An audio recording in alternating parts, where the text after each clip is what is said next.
celebrate! Juniversal's over! Hip hip! Hooray! But we're not wrapping things up before I talk about this movie. It's one half of Barbenheimer. No, the other one. Boo! You stink! 2023's Oppenheimer felt like the culmination of director Christopher Nolan's career up to that point. It has a massive cast, utilizes heavily upgraded old-school filming techniques, and finally won him that Oscar. Multiple ones, actually. Its portrait of the controversial and complicated father of the atomic bomb, J. Robert Oppenheimer, is not for the faint of heart. At 3 hours, it's an uncompromising, anxiety-inducing, and often terrifying look at the build-up to and implications of the destructive force that was unleashed on the world 80 years ago. Nolan and his team created a phenomenon that simultaneously reignited debates and firmly pushed audiences to see it in the most pristine format possible. So, how did the director's fascination with the theoretical physicist begin? What innovative methods were deployed on set to shoot nearly every effect in camera? Is it really Christopher Nolan's best film to date? And most importantly, why did Josh Peck of all people push that button? We'll delve into all those questions and more. The film plays out in a non-linear fashion across separate time periods. One follows the rise to prominence of J. Robert Oppenheimer from struggling experimental quantum physics student to theoretical physics professor at the University of California, Berkeley, and the California Institute of Technology.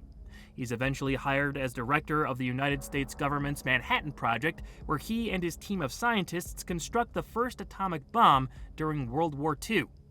Another era depicts his life after the war, including his crisis of conscience concerning what he's created, and a bureaucratic government hearing where his checkered past comes back to haunt him. Scenes that play out in black and white show us the perspective of government official Lewis Strauss and his Senate confirmation hearing for the role of President Dwight D. Eisenhower's Secretary of Commerce. His feud with Oppenheimer began after the war, as the pair debated the use of nuclear weapons by the United States. All three time periods slowly reveal new information about Oppenheimer, his allies, his enemies, his political affiliations, his love life, and his role in completely changing the world forever. As they approached the first atomic test, Oppenheimer became concerned that the detonation might produce a chain reaction. Nothing to learn. They went ahead anyway and got lucky. We first saw a tease of Oppenheimer during Christopher Nolan's 2020 film Tenet. It was indeed that near-zero yet unfalsifiable possibility that our planet's atmosphere could have been ignited by the first atomic bomb test that piqued the director's interest in J. Robert Oppenheimer's story. Are we saying there's a chance that when we push that button, we destroy the world? It's the most remote possibility.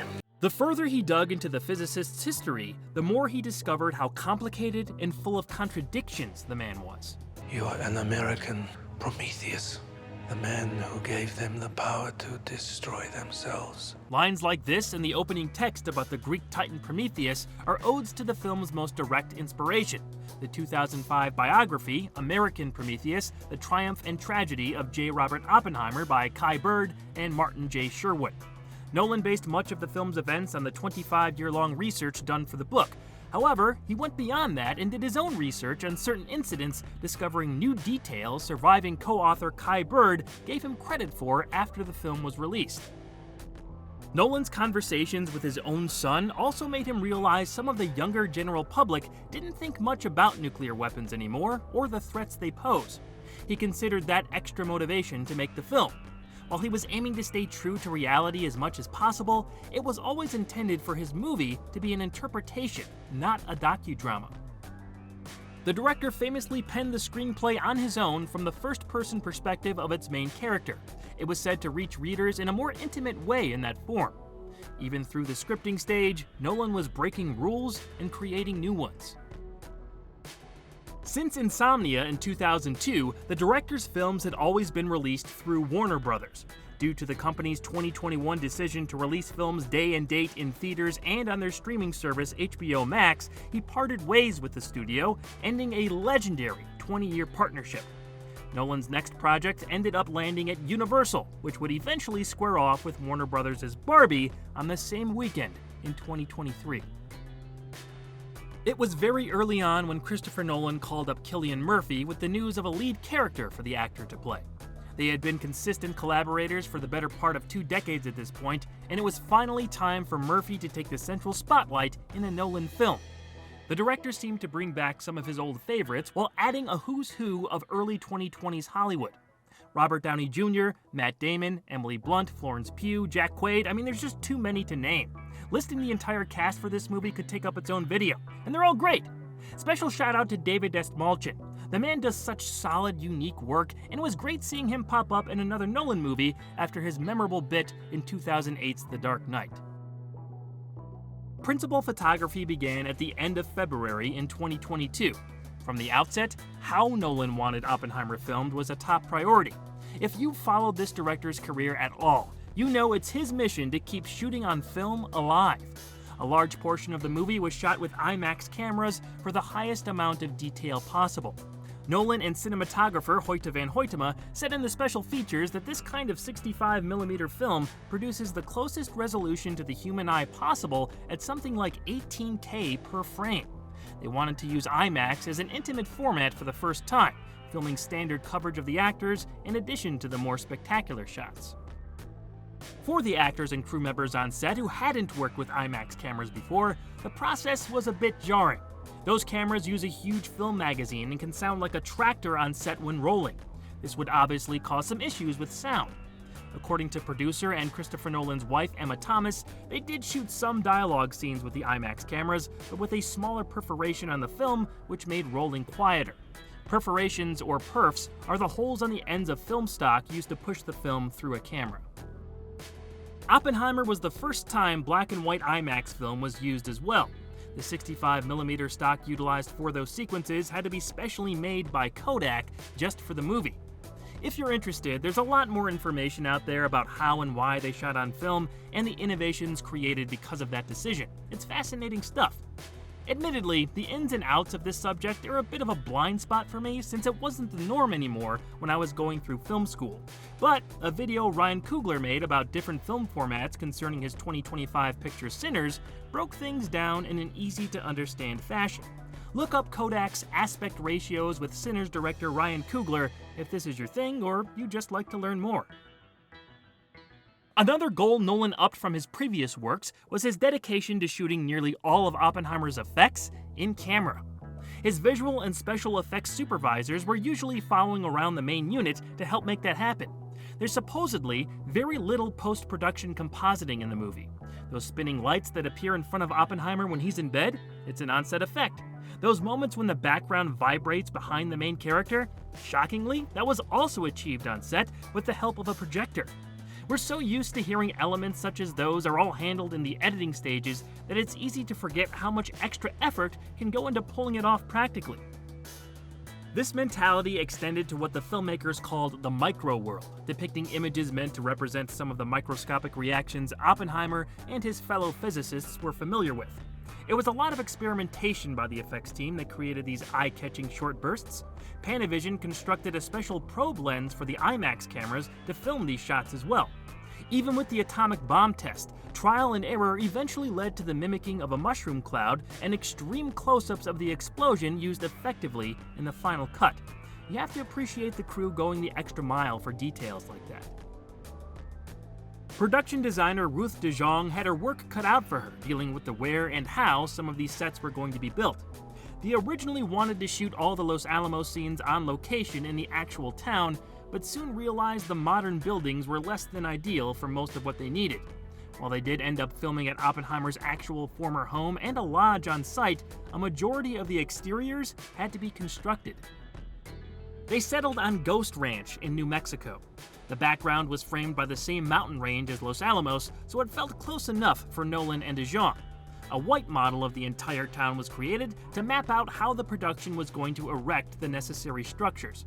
They built exactly what was needed for the shoot, no more and no less. They asked to film at the real Trinity testing site as well, but weren't able to fit into the location schedule. So the crew created their own, complete with a full-size tower made from the original specs. There were no guardrails around the ladders, and crew members, including Nolan, had to climb up there to get some shots. It was said to be a bit unsettling making their way to the top. De Jong and the production really had to rush when finding a place to film the White House scenes.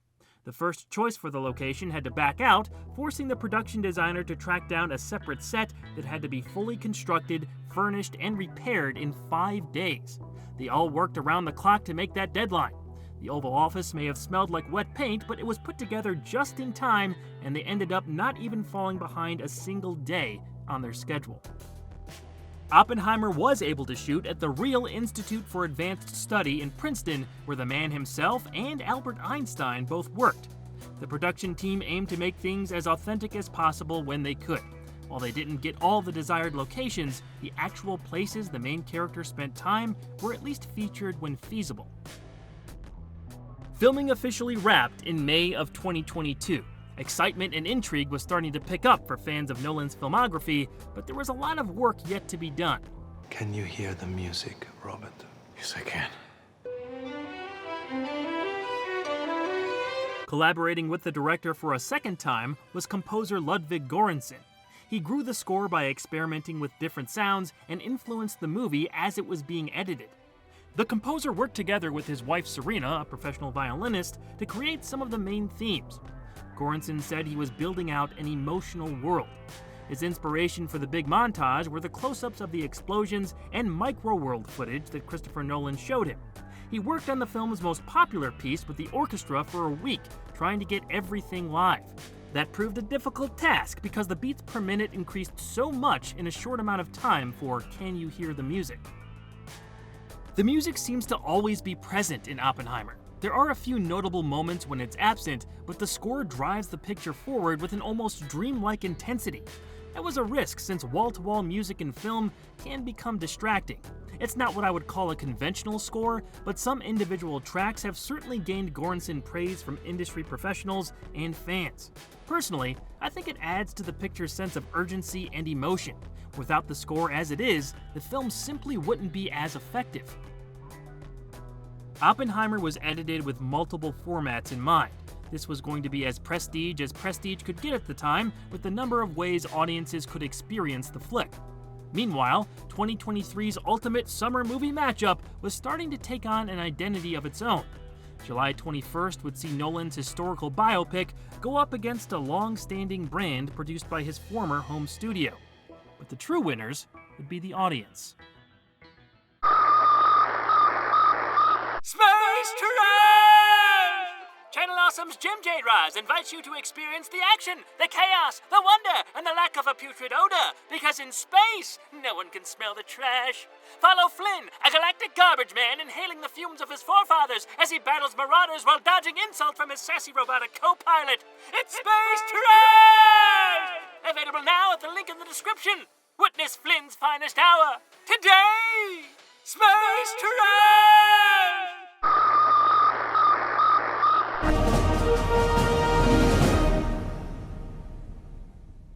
Look, a lot happens in this movie, so I'm just going to summarize the main points here.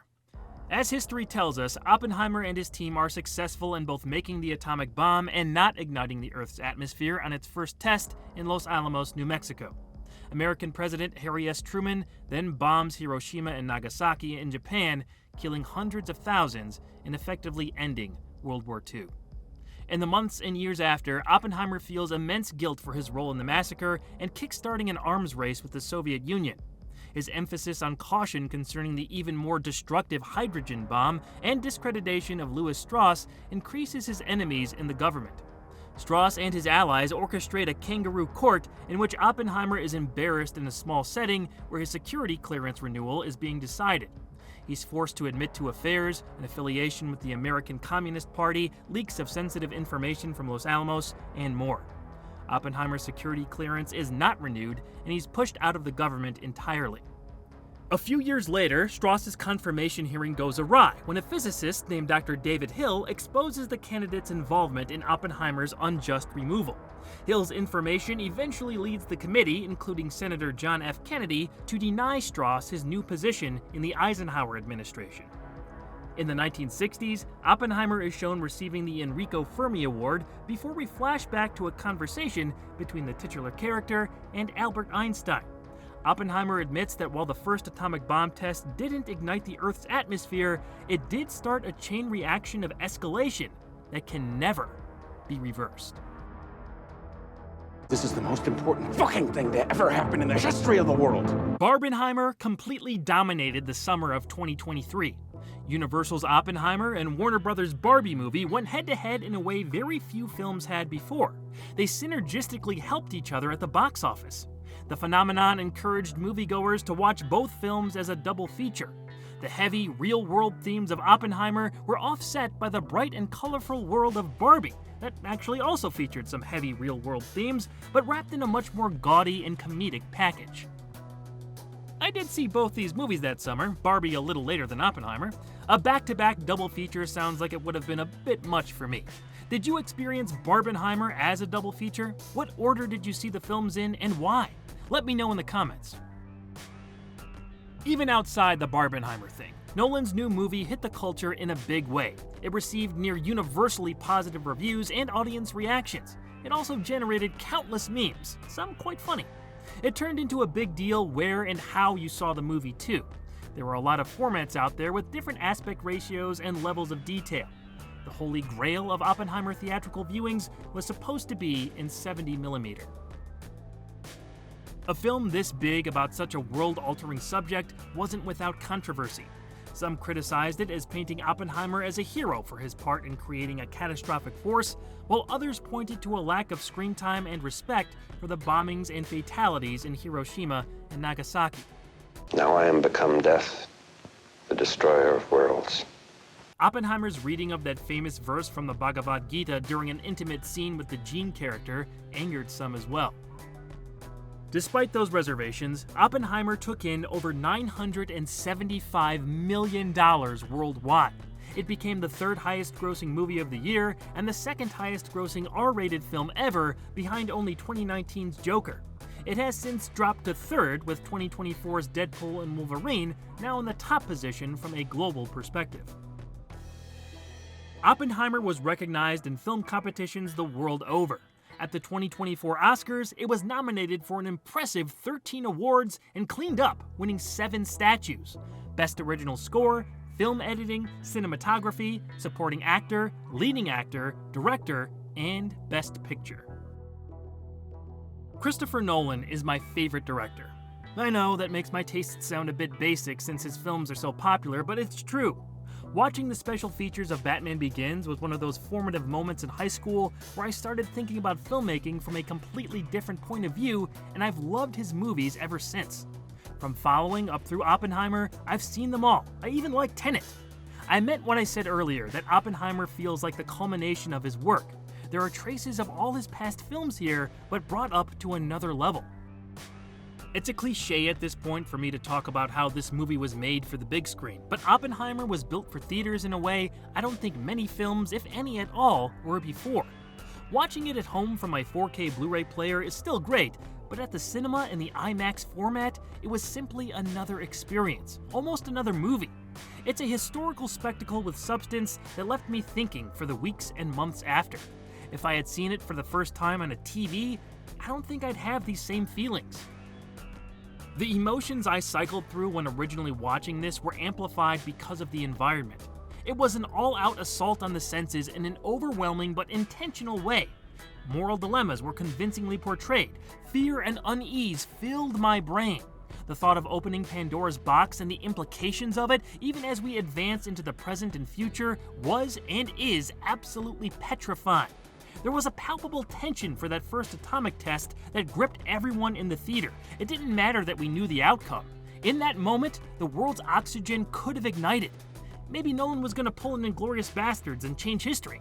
Now, I didn't really think that was going to happen, but when the suspense is so tangible, your mind goes to unreasonable places. There's so much going on during the picture that when it all goes silent and you just see the test explosion, you become completely engrossed by it. I was waiting on pins and needles for the theater to come back to life with the sound of that deafening explosion. Eventually, it did. No matter how much I was prepared for it, it still startled me. And yeah, Josh Peck pushing that button gave me some nervous laughter. Sorry. Sorry doesn't sweeten my teeth. The performances are all fantastic. There's not a subpar one in the bunch. They all deserved the praise they got, especially Cillian Murphy as Oppenheimer and Robert Downey Jr. as Strauss. Gary Oldman as Truman and Tom Conti as Einstein were great too. Even the bit parts were home runs. While I do love this movie, I wouldn't exactly call it rewatchable because of how exhausting it is. 3 hours is a long sit, sure, but I'm more talking about the emotional toll that investment can take. It's like when you have a big meal and you're overstuffed. You don't even want to hear the word food for a while. I feel like watching Oppenheimer should be kept special as a once every few years thing. And that brings me to a final question. Is it really Christopher Nolan's best movie? If I'm looking at it objectively, yes, I think it is. I just can't talk myself into saying any of his other films are better from almost any point of view. However, is it my personal favorite of his films? No. Honestly, I think I'm more fond of Memento, his first 2 Batman movies, and Inception. Maybe even The Prestige, I love that movie. Oppenheimer is more important and impressive than accessible. But that's just my 2 cents. What's your favorite Nolan movie and why? Let me know. Well, what a ride this has been, huh? When I first conceived of the idea for Juniversal, I didn't think it was going to take up this much of my time, but I literally spent 6 months on these videos. That's a major reason why there's been no new fanscriptions or uploads to my personal channel all year. But now I can go back to a bit of a lighter schedule and get out some different videos to you guys. Will you get this again next year? I don't know. There are still a ton of Universal movies I'd love to talk about, and they just announced a brand new Horror Unleashed location in Chicago. It's unlikely, but never say never. Major thanks goes out to Jim Jarosz for all his help on the intro shots and our Blues Brothers excursion. Seriously, go check out his Space Trash short, it's great. Also, thanks to Heather Roos for lending a hand in being our Tippy Hedron, Doug for that skit in the King Kong vs. Godzilla review, Malcolm for lending his voice to the Universal Studios Florida video, Rob for some extra thumbnail options, and Misha for the incredible color logo graphics. If you like these videos, I implore you to check out the Walter Culture YouTube channel for more similar content as I get back to posting there very soon. Thanks again for watching, and I'll catch you down the road.